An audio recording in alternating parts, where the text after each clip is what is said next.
Buenas tardes en esta ubicación desconocida del hemisferio norte. Como veis, hemos vuelto al sitio original de Geopolinómicos porque nuestro sátrapa favorito nos ha cedido generosamente las instalaciones. Y hoy, Jorge, vamos a hablar de una reunión de ricos, ¿no? Del G7. Sí, de ricos, vamos, que a nosotros no nos han invitado. No nos han invitado, desde luego, han sido muy mal educados. Bueno, tenemos reunión del 17 al 21 de mayo en Hiroshima, que seguro que os suena el nombre, en Japón. Reunión del G7, y esto es un club, podemos decir que es un club de pijos, ¿no? Porque aquí se reúnen... Ricos por lo menos. Ricos por lo menos y pijos probablemente también. ¿Quién se reúne en el G7? Se reúne Estados Unidos, se reúne Canadá, se reúne Japón, está Reino Unido, está Francia, está Alemania, está hasta Italia, pero no está Rusia. ¿Y por qué no está Rusia? Porque la echaron hace unos años porque se portaba mal. Ya hace tiempo, no desde ahora.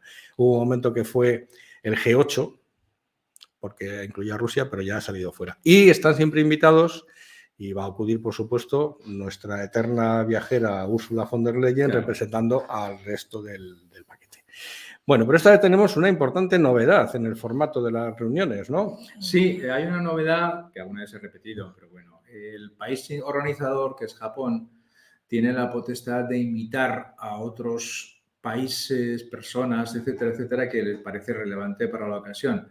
Y en esta ocasión ha sido muy relevante porque Fumio Kishida, que es el primer ministro de Japón, que es el que se encarga de organizar la reunión, ha invitado a bastantes países de lo que ellos denominan el sur global, aunque como vamos a ver, sur global del todo no es. Hemos puesto el mapa para que los vayamos ubicando a todos, pero no es exactamente el sur global, con la intención de establecer algún tipo de relación con ellos, aprovechando, y esto es muy importante, el hecho de que, como os ha dicho Ángel, a Rusia la echaron del G7 y China no forma parte del G7. Es decir, se puede entender que el G7 son las economías occidentales, la más importante, más Japón.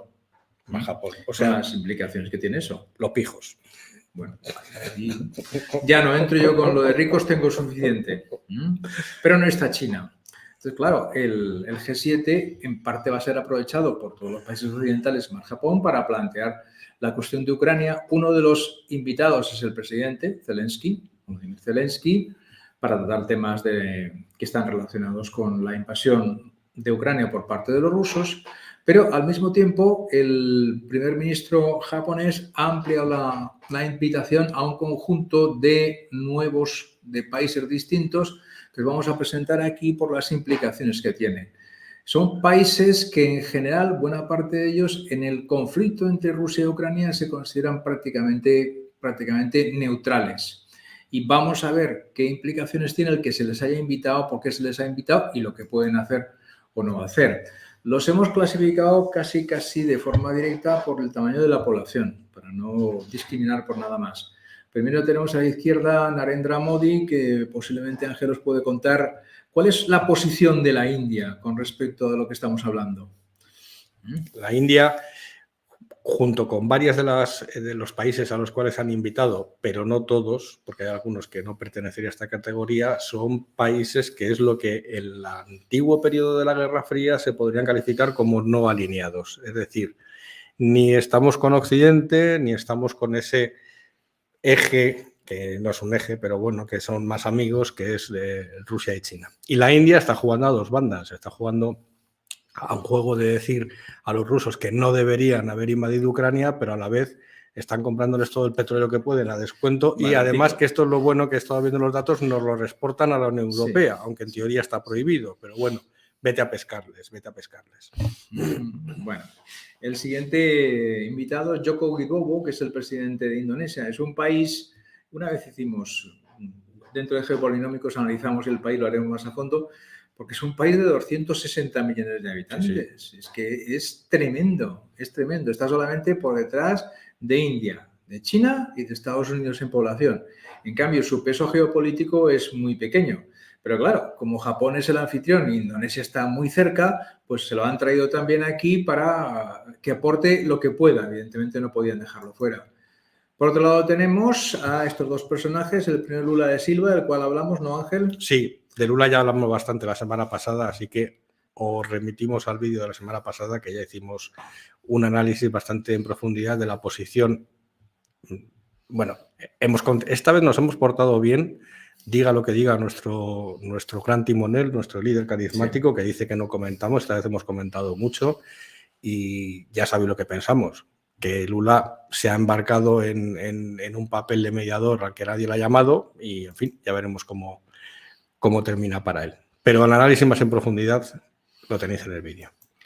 Y el otro es Vo Van Thuong, que es el presidente recién elegido de Vietnam, recién elegido por el Partido Comunista de Vietnam, que quede claro. Aquí no se trata de las elecciones como Dios manda, nada de las cosas estas que hacen los americanos, o sea, una cosa bien. Vietnam es un país que, ya os explicaremos en otro momento, está actuando con bastante neutralidad.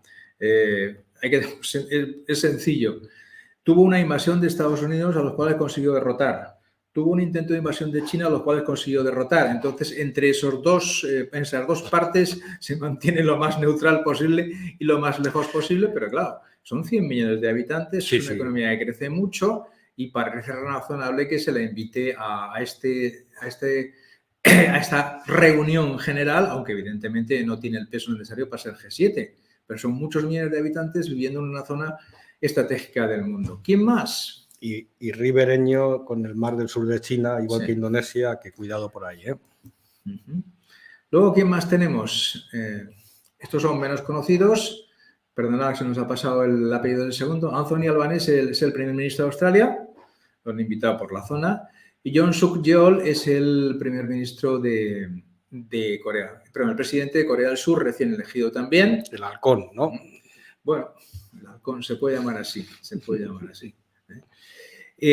Estos tienen un papel menos importante, pero puesto a invitar, Japón ya ha puesto a invitar, de hecho, pues cómo no vamos a invitar a los australianos con los cuales ahora tenemos mucha relación estratégico-militar y a Corea del Sur, con el cual las relaciones económicas son enormemente importantes. Por tanto, esto es un conjunto de invitados a los cuales se suman algunos menos conocidos, pero que son relevantes desde el punto de vista significativo, no del peso del PIB ni de la economía, sino de las implicaciones que tienen, y perdonad que lo presentemos así. ¿Quién está a nuestra izquierda? Azali Assoumani, que es el nuevo presidente de las Islas Comores. ¿Por qué está aquí el presidente de las Islas Comores? Porque es ahora el presidente de turno de la Unión Africana. Entonces, os tenemos que situar, aquí están las Islas Comores para que veáis más o menos entre Mozambique y Madagascar. Como país independiente, por turno, le toca presidir la Unión Africana y Japón le ha invitado. Hay que recordar que ya hace tiempo Biden dijo que estaba dispuesto a plantearse la posibilidad de que hubiera un representante permanente de la Unión Africana, pero la Unión como tal, no un país, en el G7, por el peso del PIB, de la población, etcétera, etcétera. Como la Unión Europea. Eso es, exactamente igual que la Unión Europea. En este caso, pues el primer ministro japonés lo ha invitado. ¿Y quién es el otro? Ahora, este de las Comoros no se ha visto en otra como está en su vida, ¿eh? Bueno, estará contento, supongo yo. Hombre, vamos, imagínate, se va a tocar la lotería, vamos. Y viene en nombre del continente africano. Pero viene en nombre del continente encima. Y luego, el otro, que ahora voy para atrás y os lo enseño, es el primer ministro Mark Brown, con este nombre tan polinesio, el primer ministro de las Islas Cook, que es un país que, como todo el mundo sabe, aquí se puede ver, está aquí. Es un conjunto de islas, no mucho más que eso, que están situadas en pleno Pacífico. ¿Viene en nombre de qué? Pues también es el presidente de turno de la Unión de Islas del Pacífico.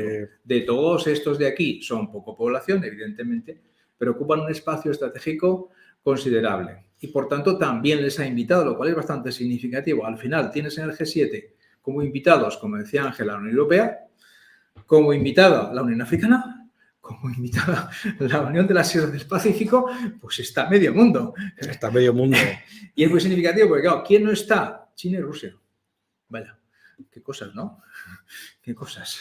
Al final, cuando juntas, tienes a Indonesia, tienes a la India, tienes a Brasil, tienes a Vietnam, tienes a Australia, tienes a la Unión Africana y la Unión de Islas del Pacífico, tienes a la Unión Europea. Pues ya nos quedaría solo que no hay ninguno de Oriente Medio, por ejemplo, ni de Consejo de Cooperación de Golfo. Sí. Una cosa así. En el mundo musulmán no hay nadie. Vamos, menos Indonesia, perdón. Indonesia sí, es el país con más musulmanes del mundo. Del mundo, aunque no es árabe. Cuidado con estas cosas. Cuidado, luego se enfadan, que hay que tener cuidado con esto. Ellos son muy, muy clavados al respecto.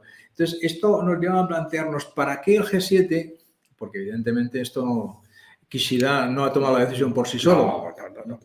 Ha hablado con una serie de compañeros, colegas, amigos, etcétera, etcétera. Este ha sido Joe. Estoy seguro. Blinken estuvo el otro día en Tokio, ya está, no me digas más. atando los cabos, ¿no? Entonces, la cuestión aquí fundamental para nosotros cuando hemos visto esto es ¿por qué el G7 hace esto? ¿A ti qué te parece, Ángel? Pues hombre, mirando el mapa, que tenemos aquí detrás, además, ¿a quién se ha traído? Pues se ha traído a la mayor economía de Latinoamérica, que es Brasil, se ha traído a la mayor economía del Índico, que es la India, se ha traído a la Unión Europea, se ha traído a la Unión Africana y se ha traído a un conjunto de países muy representativos que pueden hacer contrapeso a China en el Pacífico, que ahí estaban Australia, Indonesia y Vietnam. Es decir, tienen fuerzas suficientes y consigue crear un todo más o menos homogéneo y alineado como para hacer contrapeso a China. Lo que pasa que me da a mí, Jorge, que por mucho que quieran intentarlo los japoneses y Biden, Narendra no se va a dejar arrastrar por los cantos de sirena del G7, ¿no? Y no solo Narendra, evidentemente. Narendra Modi dice, bueno, nosotros somos 1.400 millones, vosotros veréis. ¿Qué hacéis con nosotros? Estamos aquí en medio, ¿eh? Y tenemos buenas relaciones con unos, no tan buenas como los otros, pero pesamos muchísimo. Evidentemente, yo creo que a Narendra, esto de que la inviten a los grandes foros mundiales, sí le estimula. Sí, le gusta mucho. Esto nos gusta, claro. Nos encanta, perfecto. Pero no pienso que con eso vayan a conseguir que se alinee con los intereses del G7 contra Rusia en absoluto, por muchas razones. Otra cosa es que aproveche la situación, como dice Ángel, para comprar el petróleo barato y hacer negocio con ellos, porque además, como somos un país muy grande, tenemos una frontera muy grande, hacemos lo que nos dé la gana. Hacemos lo que nos da la gana. Y además somos una economía cerrada, que no tenemos mucho, no exportamos mucho de otros países, con lo que las sanciones europeas y occidentales sobre Rusia nos afectan muy poco. O sea, vamos a hacer lo que queramos. Y en el caso de Brasil, pues probablemente estamos hablando de lo mismo. Estamos hablando prácticamente de lo mismo. No de Indonesia, que tiene una política exterior mucho más difusa, pero en el caso de Brasil, Lula da Silva ya lo ha puesto de manifiesto. Nosotros queremos ser neutrales, ha dicho, entre Rusia y Ucrania. Nosotros queremos ayudar a gestionar la paz, en la cual está de acuerdo con China, a todos los niveles. Modi, que yo creo que tiene más experiencia política y se le nota, no ha dicho nada. Está haciendo cosas, claro, pero no se le nota, no dice absolutamente nada en ningún sentido. Entonces, atraer a todas estas personas a esta reunión del G7, a todos ellos les da relevancia, es evidente. Por ejemplo, el presidente de Vietnam dirá, qué bonito esto, qué bonito está aquí, y consultará toda la noche con el secretario general, oiga, ¿yo qué digo? ¿Yo qué digo? ¿Y ahora qué tengo que decir? ¿Y ahora con quién hablamos? Y si me dan dinero, ¿qué hago? Pues lo coges. Pero también hay un planteamiento más general del G7 de decir, bien, es evidente que por lo menos la India y Brasil no van a estar en absoluto a favor de las tesis occidentales en el caso de la invasión. Eso está clarísimo. Se puede llegar de acuerdo con ellos en cuestiones de comercio mundial, en cuestiones de cambio climático, en cuestiones relacionadas con los procesos de cambio del paradigma energético, y podemos estar en relaciones con ellos que nos pueden servir después para mejorar nuestra situación global. No esperamos que nos apoyen, eso está bastante seguro, ¿no? Y es razonable.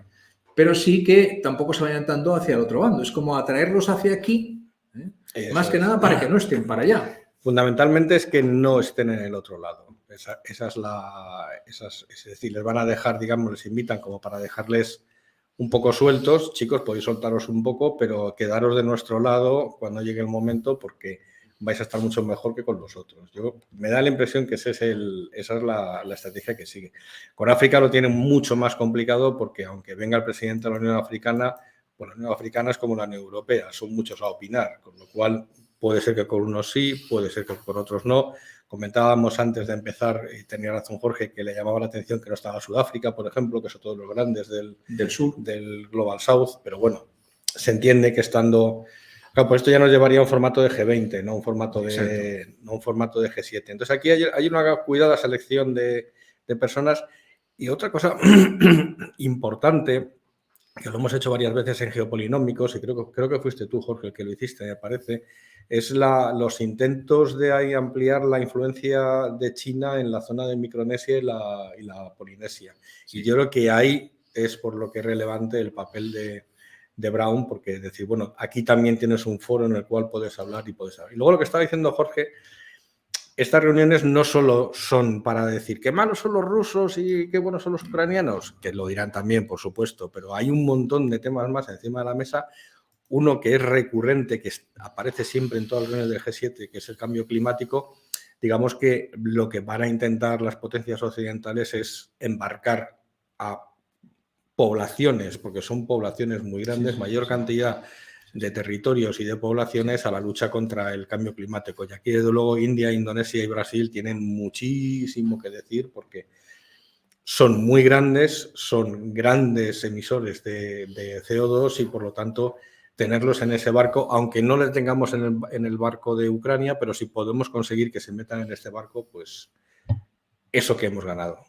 Sí, ese es el planteamiento que tenemos nosotros acerca de en qué consiste esta invitación. Vengan ustedes más bien con nosotros, podemos colaborar en una serie de temas, claro. En otra serie de temas sabemos que las diferencias, no las diferencias, sino que ustedes tienen otros intereses distintos, no es que estén opuestos a los nuestros, sino que esto es una cuestión, lo hemos hablado aquí algunas veces, desde según qué partes del mapa mundial, pues lo de la invasión de Ucrania por Rusia está muy lejos. Está muy lejos. Muy lejos a todos los niveles. A ellos lo que les preocupan son otras cosas relacionadas con el cambio climático, relacionadas con la base energética de sus economías, hasta qué punto pueden ser más eficientes. Pues un país como Indonesia, con 260 millones de habitantes, repartido en casi 1000 islas, con un montón de etnias distintas.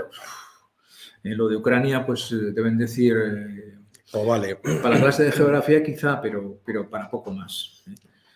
Pero el hecho de tenerlos ahí, además, puede implicar más cosas. Puede ocurrir que en sucesivas reuniones del G7 se institucionalice, que como invitados vengan, por ejemplo, un representante de la Unión Africana. Sí, yo creo que eso debería de ser así para siempre. Ya. Claro. Otro de Isla del Pacífico, y ya veremos si alguno de la zona de Oriente Medio como una manera de ir engarzando los intereses de todo el mundo.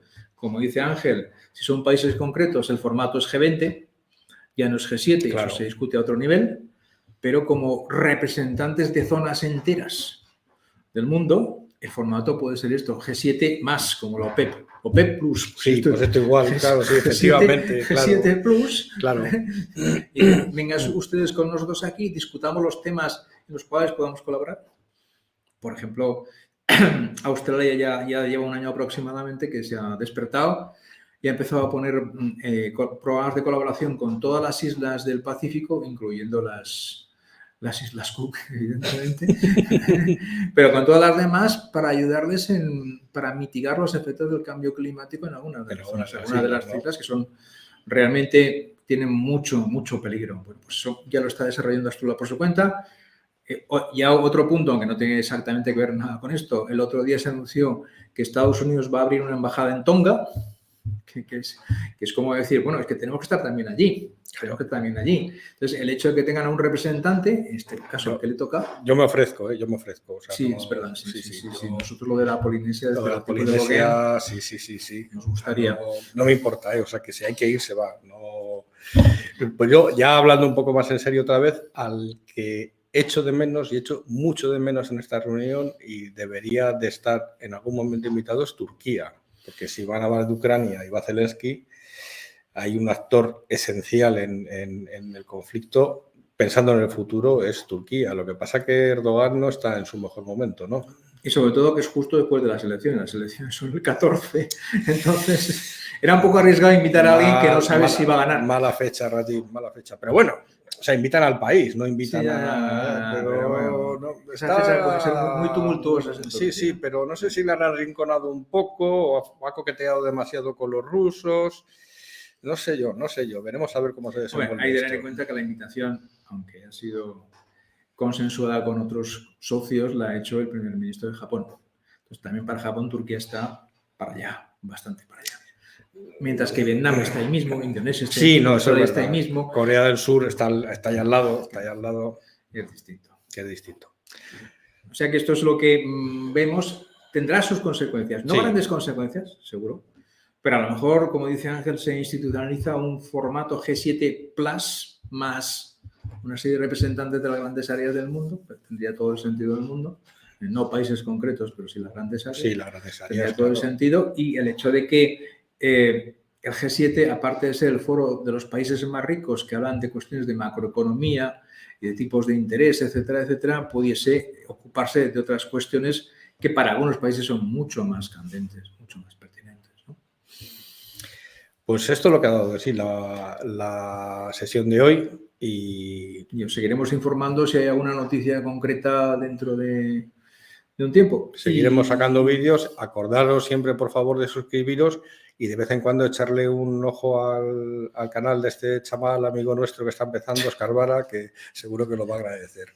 Vale. Muy bien, gracias y buenas tardes. Venga, hasta luego.